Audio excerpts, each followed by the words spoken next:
Hello and welcome to another pen video from me, Penultimate Dave.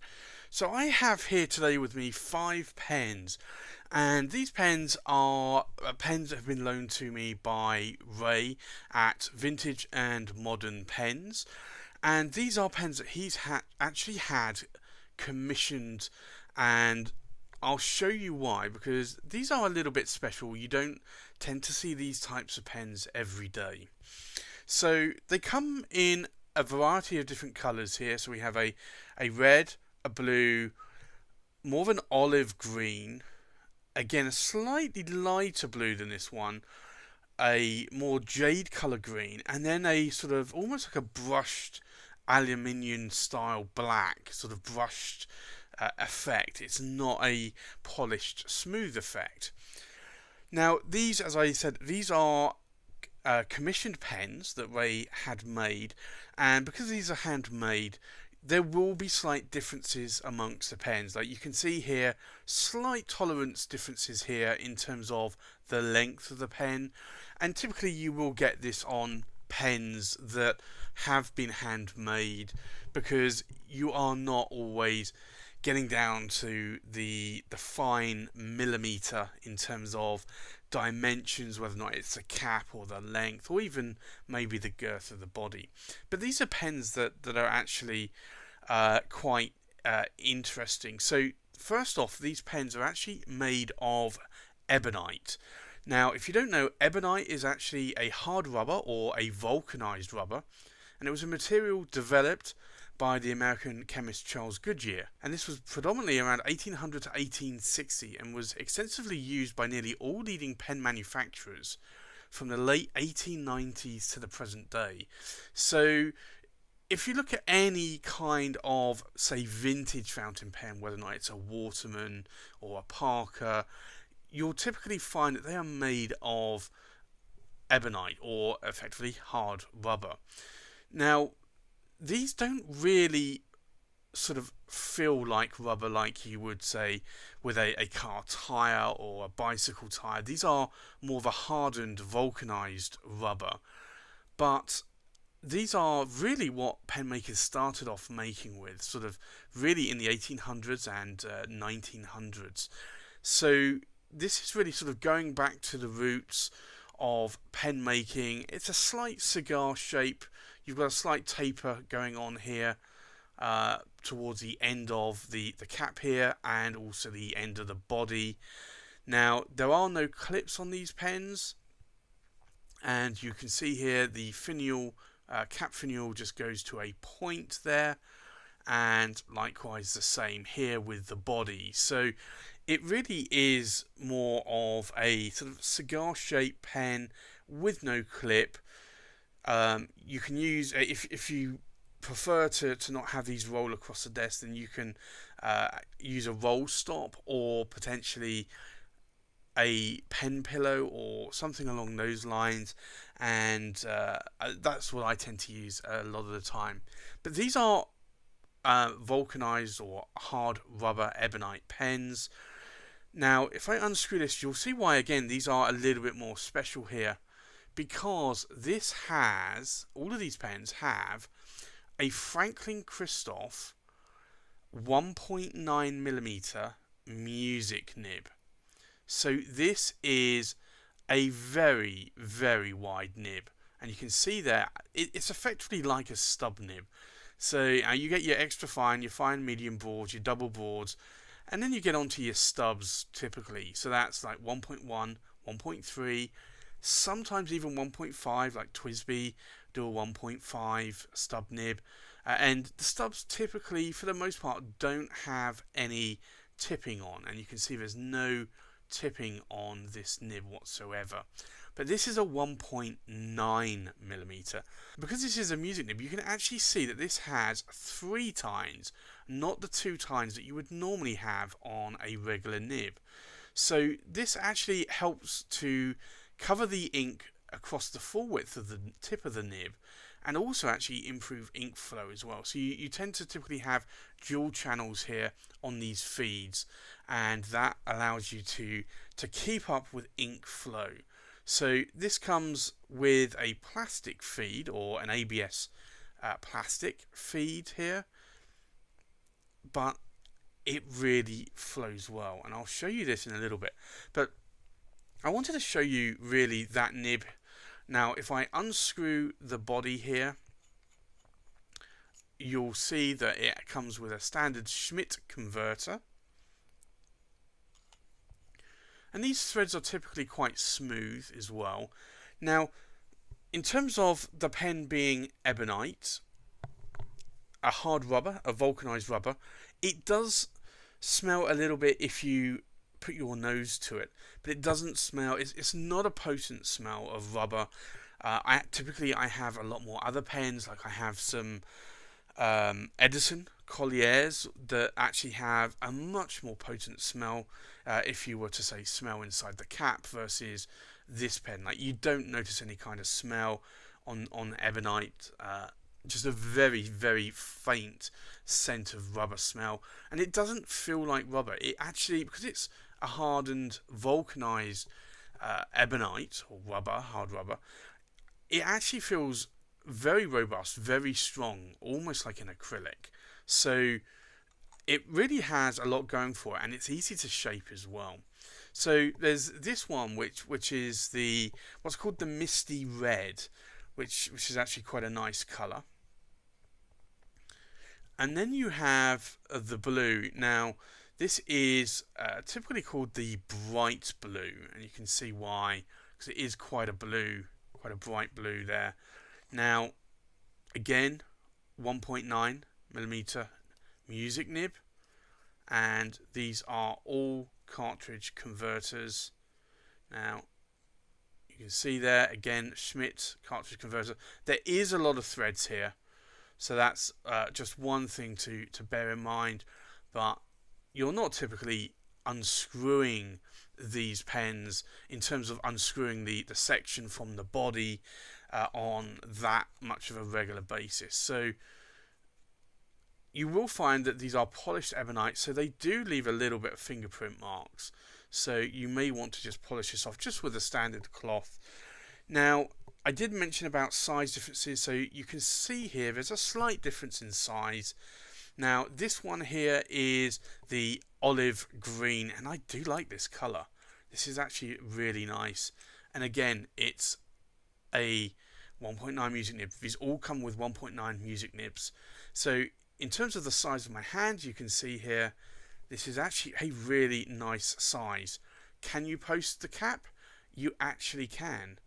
Now I don't normally post my caps, but I know a lot of people do. It doesn't add any back weight because the caps are really, really light, but if you wanted to, you can do. But to be honest, I find that a little bit of a wand, so I'm not really into posting caps myself, but I will do on smaller pens. And then you have another light blue here, so you can see here there's a slight tone difference between these color blues as well. And also, if I show you here, slight difference in size. So this one is about a centimeter longer, but again, the 1.9 music nib, and you can post that cap as well. So these are actually quite a nice feel to them. They are actually a lot heavier than I thought they would be. It's not to say that they're heavy per se, but they do feel more heavier than I was expecting them to be, probably because I tend to have more acrylic pens. So this here is it's called the chalk green. I would call it more of a jade coloured green, but you can see here why it's called chalk green, because it's more of a chalky, lighter green. And again, 1.9 music nib. You can post the cap. So these all come with cartridge converters. Can you eyedropper them? I probably wouldn't, because it's ebonite, and you don't really want to soak ebonite at all overnight, let alone have ink inside it. So I would typically just rinse these off if you do get ink on them, but I would just use a cartridge converter that comes supplied and fitted. Now this is a slightly different one, and this is the matte black, and it has a little bit, I don't know if you can see this here, but it has a little bit of a brushed effect going on. Actually reminds me a little bit of the Lamy 2000 actually, and you can actually feel the texture.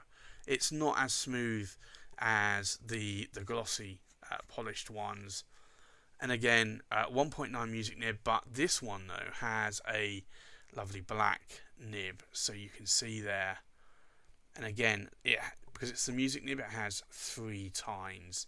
So for me, that's actually quite a nice addition. And if I just unscrew this here, you'll see as well. Again, it's the cartridge converter, standard Schmidt converter. So for me, that doesn't bother me at all. It's actually a really, really good pen. Now the only thing obviously is that they don't come with clips, so that's something you do have to bear in mind. But to be honest, that doesn't bother me. I typically tend to have pen pillows or roll stops on my desk anyway, so that doesn't bother me. But I understand some people do want to clip them and put them into your pockets, so obviously you can't do that with these. You can obviously put them in your pocket, but you can't clip it anywhere. Now these are special edition pens, customized pens. They come with the Franklin-Christoph 1.9 music nib. These retail for around about £145 in the UK. Which, to be honest, I don't think is that bad a price. They do have exclusive Franklin-Christoph nibs on them. They are the music nibs, which are typically a lot harder to get hold of. So I don't think that's too bad a price. And I think, to be honest, this is coming in at the price of most sort of acrylic pens. Like if you looked at an Edison pen, say a Collier, then you're looking around about that price, if not maybe a little bit more. So, and that comes with a standard steel nib as well, but it won't be the music nib. So for these, I think the price is actually about right. I think Ray's got that priced quite well.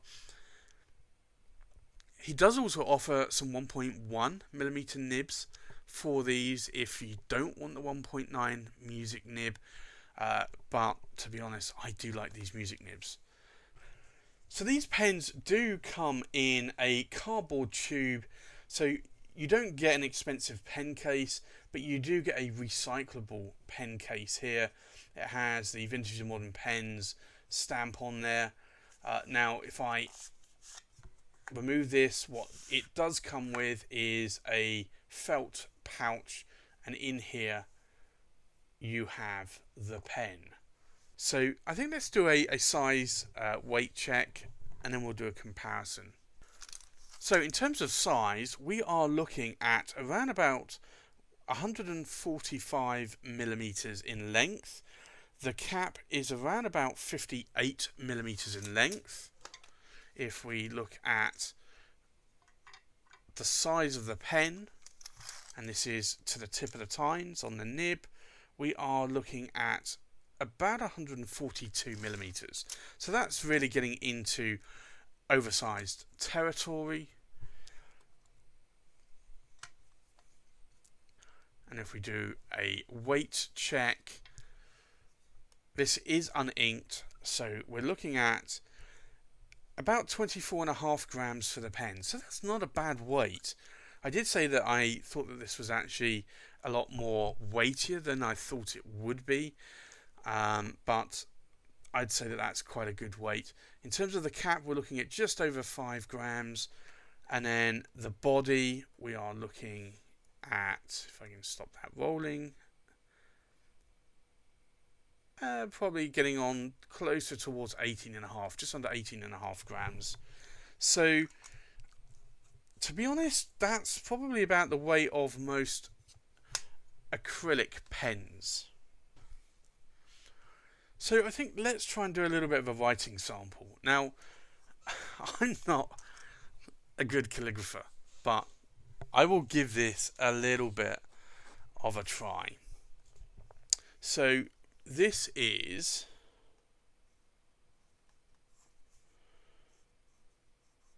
vintage.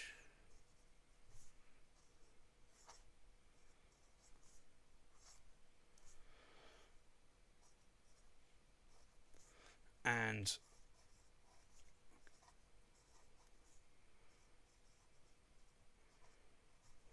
modern pens, vintage modern pens.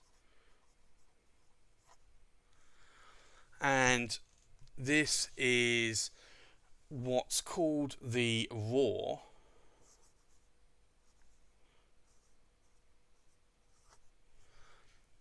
Ebonite.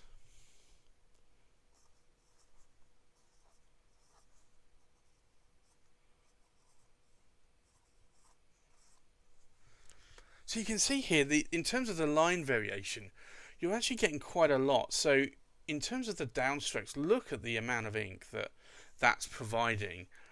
So that's a lot. And then the cross strokes are going to be very, very fine because of that nib there. There's no tipping on it. So you've effectively got a very wide nib with a very narrow or shallow thin cross stroke going on there. So for me, and this is the 1.9, and it's the Franklin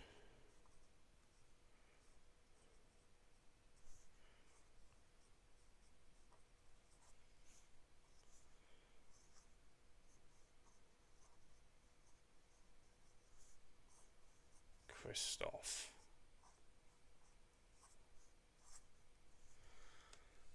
So you can see really the difference in line variation you're getting here. If I tried to write something like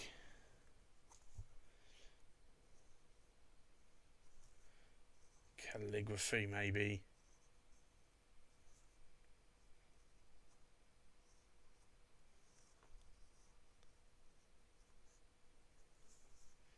You can kind of see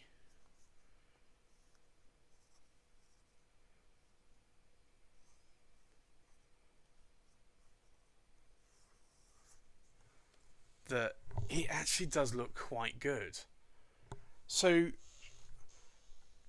I actually do like these pens. They are quite a good line variation. You can see here the ink is keeping up really, really well. In terms of wetness tests, let's have a look at this here. Now, that's quite a wet nib. And to be honest, you're going to expect this on a music nib. So you're expecting that you're going to get a lot of ink there. And for me, this really is quite a fun nib. Now, the problem is it doesn't have any tipping, so you do have to be very square when you are writing with these nibs. So you cannot really roll your nib, because if you do, you're not going to get that full sort of sweeping line variation going on here. But you can see here, if I sort of, I don't know, let's try something else, sort of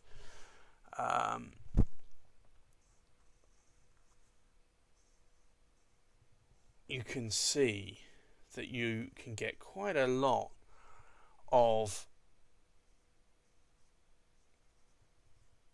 line variation going on here. And I apologise that it's very difficult to be able to talk and write. So cautiously,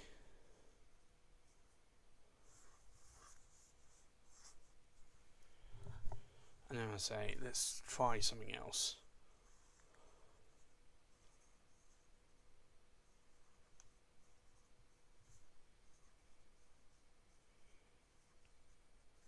Cautiously flourishing.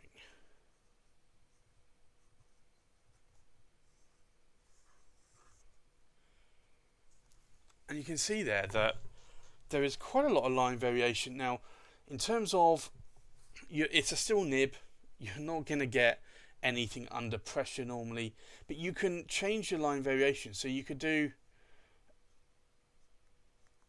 a stub that way, which is more of, say, of an architect nib, or you can do a stub that way. So you can get different kinds of line variation depending on how you are holding the nib. So if I were to write, say, vintage,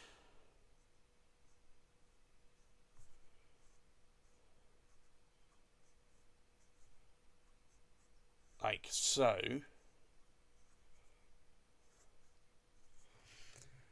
that vintage will look very different to, say, this vintage.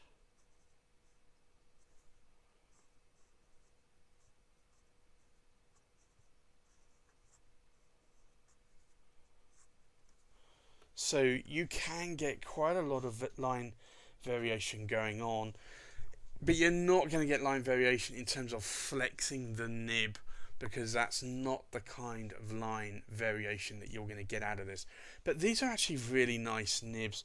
I do actually like how these nibs write.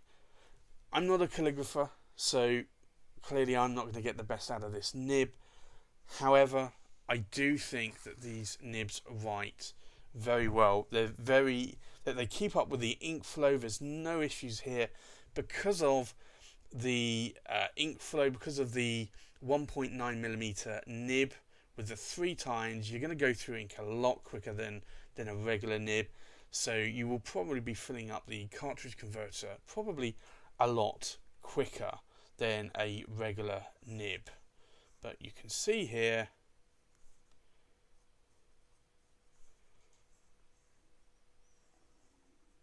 that this nib does not disappoint.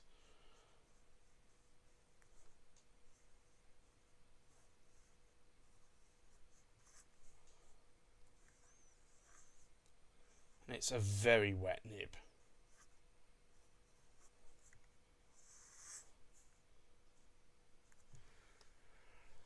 So there you go.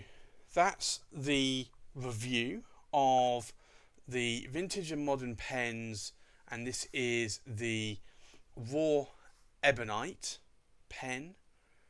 Thanks for watching. Please like, comment, subscribe, and I'll see you on the next pen video. Bye bye.